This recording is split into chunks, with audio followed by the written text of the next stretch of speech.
اللہ عز و جل نے بنی اسرائیل کو فرعون سے جب نجات دلائی، جب فرعون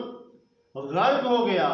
تو اللہ کریم نے موسیٰ علیہ السلام کی طرف وحی فرمائی کہ آپ بنی اسرائیل کو لے کر بیت المقدس میں چلے جاؤ اور وہاں قوم عمالقہ سے جہاد کرو۔ اللہ عز و جل کے نبی اپنی قوم کو لے کر جب بیت المقدس کی طرف روانہ ہوئے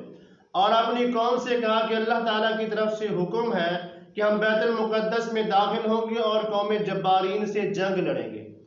جب بنی اسرائیل نے یہ دیکھا تو کہنے لگے اللہ کے نبی وہ تو قوم طاقتور ہے،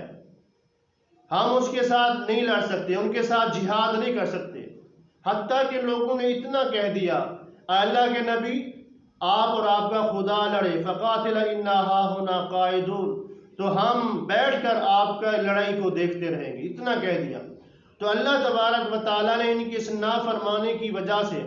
ان کو مقام تیہ کے اندر 40 سال تک یہ اس مقام تیہ میں بھٹکتے رہے، راستہ بھول جاتے، باہر نہیں نکل سکتے۔ اور مقام تیہ جو ہے وہ چٹیل میدان تھا۔ تو اللہ تبارک و تعالیٰ نے اللہ کے نبی موسیٰ علیہ السلام کی دعا کے صدقے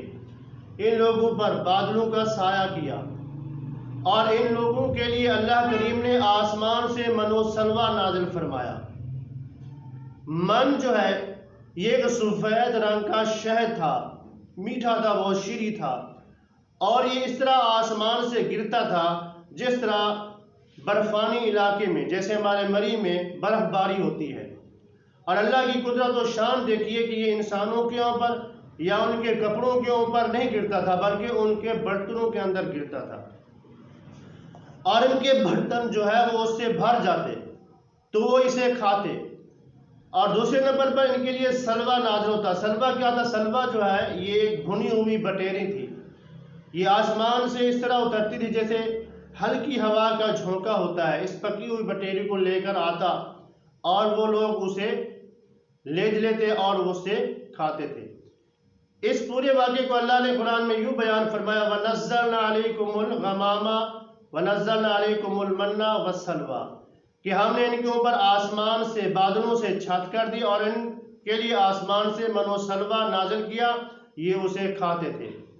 لیکن اللہ تبارک و تعالیٰ نے ساتھ ہی انہیں یہ تاکید فرمائی کہ اس کو کل کے لیے بچا کر نہیں رکھنا۔ لیکن ان لوگوں نے کیا کام کیا کہ ہو سکتا ہے کل من و سلوہ نازل نہ ہو، تو ان لوگوں نے کل کے لیے بچا کر رکھا،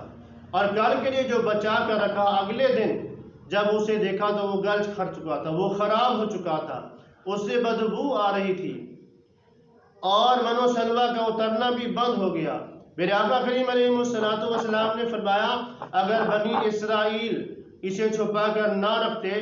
تو آج یہ گوشت وغیرہ کھانا وغیرہ کبھی نہ سڑتا نہ جلتا نہ اس سے بدبو آتی۔ تو اللہ کریم نے بنی اسرائیل پر یہ احسان فرمایا کہ ان کے لیے آسمان سے پکا پکایا کھانا یعنی من و سلوہ نازل فرمایا، اور موسیٰ علیہ السلام کے اس پتھر سے جس کو انہوں نے اپنا عصا مارا اس سے 12 پانی کے چشمے جاری ہو گئے۔ یعنی بغیر محنت کیے، بغیر کام کیے اللہ کریم نے ان کے لیے پکا پکایا کھانا انہیں آسمان سے عطا کیا اور پتھر سے پانی انہیں عطا کیا، لیکن اس کے باوجود بھی یہ قوم بڑی نافرمان تھی۔ دعا اللہ کریم ہم سب کو اپنی نافرمانی سے محفوظ فرمائے، آمین۔